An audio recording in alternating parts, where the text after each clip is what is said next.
இது y axis, இது x axis.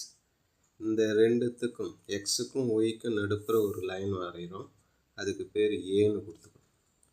இதுக்கு இடைப்பட்ட இந்த ஆங்கிள் இருக்குது இல்லையா, இடைப்பட்ட கோணம், இதை நம்ம என்னன்னு வச்சுக்கிறோம், ஆல்ஃபா. அடுத்தது எக்ஸுக்கும் ஏக்கும் நடுப்புற ஒரு கோடு, ஒரு லைன், அது வந்து பின்னு வச்சுக்குவோம். அதுக்கு இடைப்பட்ட கோணம் இருக்குது இல்லையா, அந்த இடத்த வந்து என்னன்னு வச்சுக்கிறோம், பீட்டான்னு வச்சுக்குவோம். அந்த இடம் பீட்டா.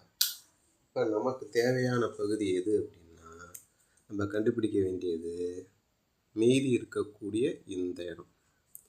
இது வந்து என்னன்னா ஆல்ஃபா மைனஸ் பீட்டா. மொத்தம் இருக்கக்கூடிய ஆல்ஃபாவில் இந்த பீட்டாவை மைனஸ் பண்ணோம்னா மிச்சம் இருக்கிற இடம்.